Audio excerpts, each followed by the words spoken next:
The Stage Door Show, celebrating the independent artist. With your host, Dave Hondell. Hi everyone, welcome to the Stage Door Show. I'm Dave Hondell. Tonight I have an amazing artist who you've seen on season 28 of The Voice on Team Snoop. And I'm definitely a new fan. She's right down the road from us in Cherry Hill, New Jersey. And I'm looking forward to talking to her. So let's bring her in right now, Natalia Albertini. Thanks for being with us, Natalia. Hi, guys. Thanks for having me. I'm super excited.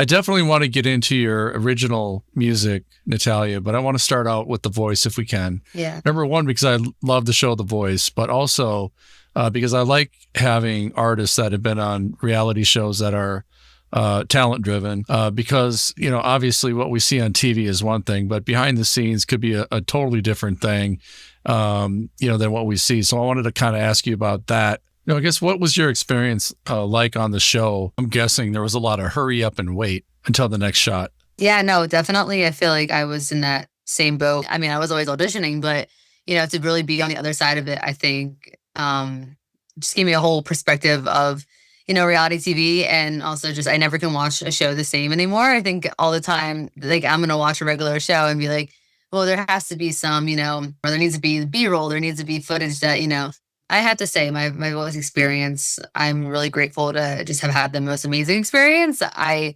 not only, got to meet, some amazing musicians, but just the musicians of this day and age, and just they've become some of my best friends, and I just feel really grateful.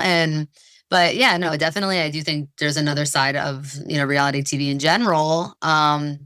That there's interviews, and as you said, the hurry up and wait, that was a huge part of just the process in general. But I mean, it's because also there's so many people in the works, and just trying to get everyone, everyone's cup filled, and everyone gets their turn, and it's just to be equal. And I hate this, and it's not, not in every case it is equal. It's there's things that we don't see behind the scenes, stuff that I'm sure I will never know probably to the day I die. So that's totally cool. Like whatever, I don't know, maybe won't hurt me. But yeah, I definitely think there's a different side to it. I can't say that I've seen that side, and I honestly am happy I didn't. I've enjoyed my whole experience, but yeah, definitely the process was longer than what you've seen, because you just see like the blind auditions and kind of working that way. But realistically, as in anything, you kind of just hurry up and wait. I auditioned multiple times before I even got to the blind audition, so it was a long time coming, and I was just kind of sitting here until they really called me and they said, okay, we would like to have you fly out. Then that's when I was like, okay, so this is actually happening, because, the whole time I'm not trying to get my hopes up high. I'm like, I've auditioned many times. So I was kind of just like, maybe not. And this time it works for me. So feeling grateful. I really wanted to ask you this question, but being on The Voice, when you walk out onto that stage and all four chairs are turned around and then you start singing, Mm-hmm. and immediately when he hears your voice, Snoop turns his chair around. First of all, that's amazing, but was that distracting at all? It's so funny because like you don't really like in the moment, you're just trying to get the song out. But in the back of your mind, you're like, please someone turn, because really all you really need is one chair. Oh my God. But when he turned, I was like, all right, keep your cool, because he was so early. Like, oh my God, this is the song. But then, and then, I was just happy to see his smiling face back at me. And, he really from the start, I feel like really believed. And me, even from that chair turn, I feel like I didn't even need to speak to him to know that, he was vibing with me. I was, I really love Snoop. So it was really, really well for me. But, that was hard. Keeping that cool, because if it was up to me, I kind of sometimes wish it was like, you get one chair and the song's over, and it's like, all right, it's not how it goes. Maybe they'll make another TV show like that. But no, yeah, it was hard, but it was really rewarding. Do you ever get recognized here in Cherry Hill when you came home? It's funny because my grandparents own a family business. They featured that on the show, but in Haddon Township. So when I would be working there, or when I would just stop by or something, someone would be like, I think I know you from somewhere. And it maybe wasn't even because I was there, maybe because they always had like the banner of me and stuff up, and we're super proud. And my family has been the best like support system in the world. But they were like, we think we know you from somewhere. Like I would just be somewhere random, and I'm like, and they're like, are you from the party store? And I'm like, so you might have seen actually. And they're like, wait, so you're on The Voice? I'm like, yes. I'm like, I don't work there anymore. I'm like, but it's, yeah. So definitely, I'm still to this day, I feel like people are always like, oh my God, I watched you. And I have friends from the gym that were like, they're my friends now, but I'm at first they were like, I'm just a fan. And I'm like, no, no, no, you can be my friend. This is very, I like making friends as well. So Yeah, yeah. Well, let's talk about that because I think a lot of times, people that are in the public eye, like celebrities, I think sometimes people are afraid to approach them because they don't want people to think that they're stalking them or they're weird. But I think sometimes celebrities can lead a lonely life if, nobody wants to approach them and be friends with them because they're afraid to, say something. Does that make sense? I definitely important to keep that, your inner circle super like, tight. And, it's very important for me specifically to have my personal life, stay my personal life. And for the things that I need the public, world to know, I will make sure I make it public. But yeah, definitely. I mean, I think that even after the show, I was afraid that there'd be people that I never spoke to. Hey, Natalia, and I'm like your best friends. yeah, maybe people who never liked any of my stuff or commented, and then now they're like, I'm obsessed. I'm watching week to week, and I'm like, Yeah, I completely understand where you're coming from. You got to keep your circle small, but you also have to navigate all the other stuff as well. I also wanted to ask you, when did you discover you had such a powerful voice?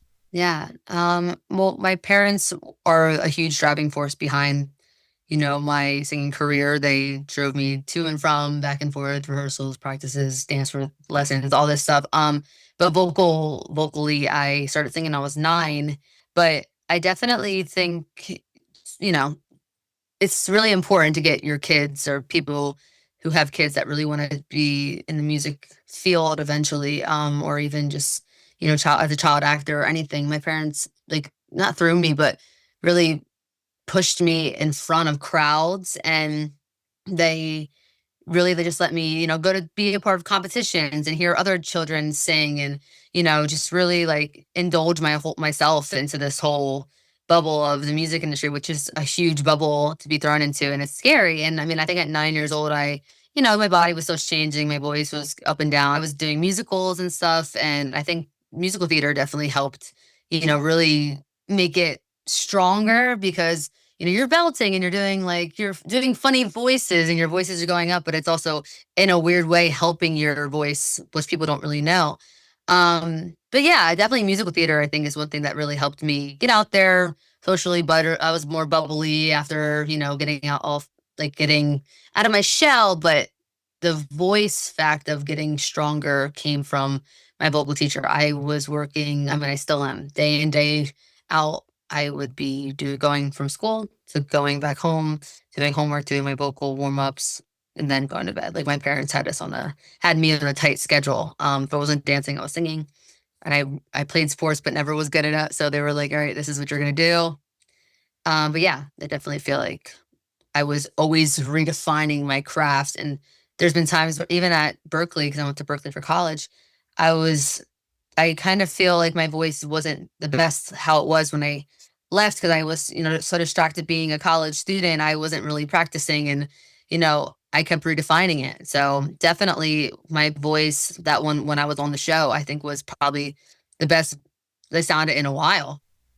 Talk about the musical theater thing, because I have been around musical theater for a lot of years myself, and I think it's great training for somebody who's a singer, because not only are you singing, but you're also dancing and moving, and it teaches you movement on stage, and it's good training, I believe. What are your thoughts? I think that once you get past the whole, oh my God, I'm going to be embarrassed of what people think, is when you're ready to actually take on theater. And in the back of your head, your conscious is always saying, oh my God, like, maybe somebody with, but realistically in theater, you're not only you're being yourself, but it's an out of body experience. And sometimes I feel like students should just, or children in general should just take theater classes just to be social, because it really does, okay, like, well, now we're going to act like I don't know, we're going to act like we're dogs. We're going to walk around acting like we are on a walk or something. We're going to, they're really getting into that role play. I definitely feel like that helps just in general, just, get you out your shell, as I said before. But yeah, I definitely, when I was younger, we always had, at my grade school, we had like the thing called Arts Alive. So it was like a talent show, and like everyone kind of, me and my sister danced, I sang, she sang, it was great. And then,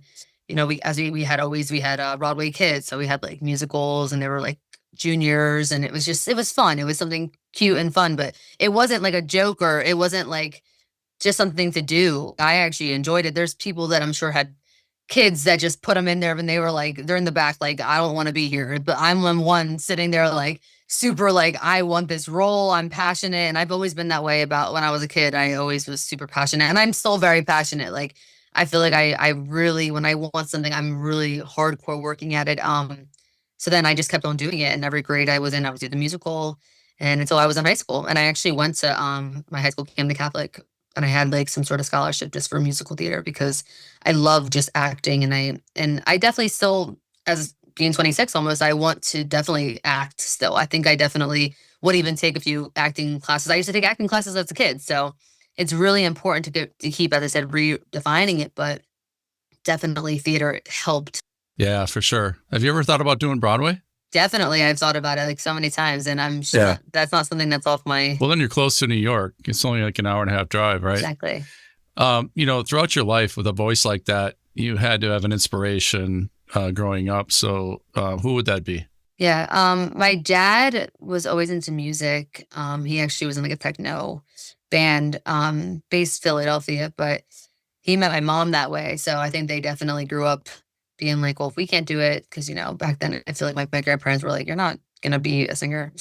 So my dad's like, well, I want my kids to do it. So my dad and my mom, as I said before, they really were the driving force. But I also we grew up like cleaning the house on a Sunday morning, listening to like Nora Jones, Ray Charles, like artists that have these smooth tones, Stevie, and we would just sit here and dance and just have the best Sunday ever after church. We would just, me and my mom and sister, we would just like, you know, get into our bodies and just feel like our best selves. And I definitely feel like my parents and my sister are huge, huge factors in this career. I would not have gotten onto that plane without being like, yeah, you gotta want to do it. And that's just super important in anyone's career. But yeah, I listen to so much old music. I'm an old soul.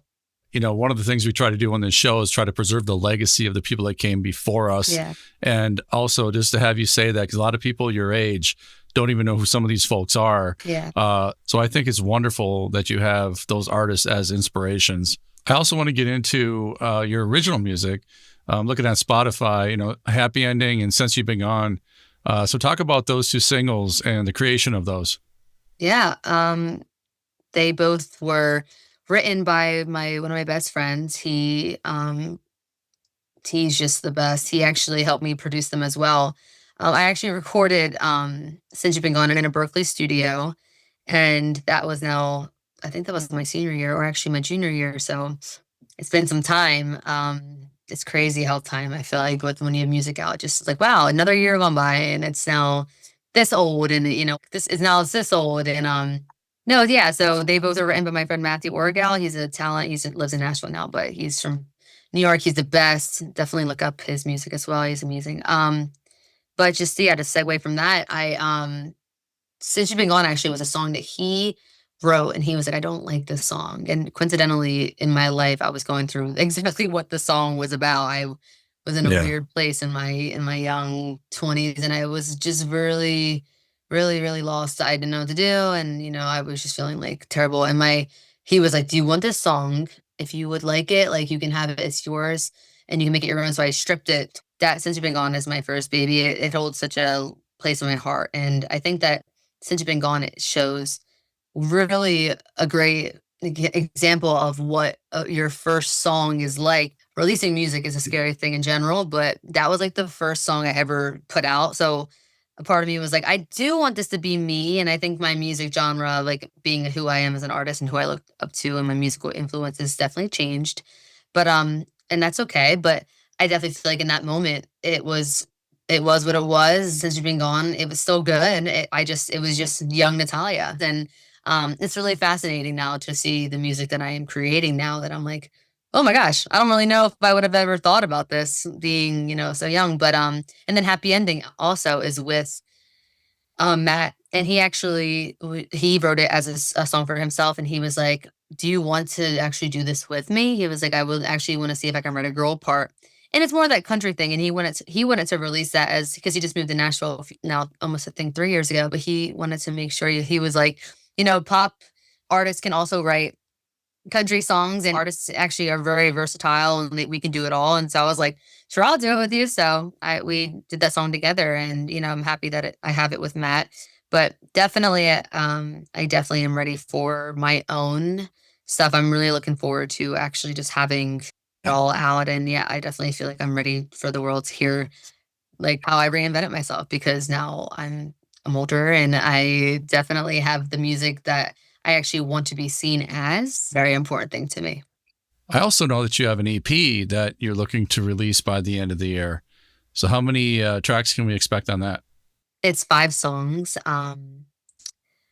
It's called What Love Left Behind. It's very, very, as much as, you know, it's a very special project to me, because I actually have never done anything. I've never worked so closely with these musicians. I've never, for my own stuff. I mean, I'm in a wedding band, I do other stuff just, along with musicians, but when it's something that has to do with you by yourself, this is something way more special that I could ever have imagined. But these are some of the best musicians I ever worked with. They are amazing. We just actually tracked all the music for it the other day, and I feel super grateful. I'm excited to to just hear it all, and we have still work to be done, but it just kind of now puts it in perspective. I'm like, oh my God, they're coming to life, and it's a special thing. It's one of the coolest things, and I feel going into the project, I was a little bit scared because I was like, I don't really know how to go about doing something like this. So my good friend Ryan Yings, he's from Philly. He basically was like, let me help you. So we've been just working head to head for months. And then we finally, August came around, and now we're putting the pieces together. But it's important because, like, I've never been in the room, and also with people that are recording not one, but 5 of my songs. So yeah, it's 5 tracks, and it's exciting. I'm excited. I'm really excited to just have it in the world, and now be able to also book shows from the songs that I released, because, it's one thing to be like, okay, I'm going to open for you, but it's because you want to open for them because you have your own Right. music. That's where I'm at now. Well, and you're in the Philly area too, so there's a lot of great opportunities to perform here. But I wanted to ask you about the Sid Miller dance band that you're a part of. I really fell in love with the clips that I saw on your social media, and I think it's an amazing concept. To have a big band and singers as well. So talk about that. That's a great project. Yeah. The Sid Miller Dance Band is the name of the band that I am with, that I do the weddings. We do corporate events, special events, and just general birthday, whatever you want, we'll be there. It's like a 12-piece band, has horns, it has all the main suit groups. It's a big one, but it's amazing. When we're all together, I sit here and I'm like, there's just no way we could not have him, because then if we don't have him, then it'd be weird if we don't have him. Like, everyone has a role, and that's the special part. And I mean, I always was a person that felt good about being a part of a team. Like, I always liked being a part of the sports teams, musicals, as I said before. Like, I like belonging to something. And I actually was with the Sid Miller Dance Band. I joined right after I graduated college. So I moved back home from Boston, and I was like, I don't know what to do. And it just happened that my dad knew a guy. And he was like, oh, he did something with my manager from the Sid Miller Dance Band, Sid Miller.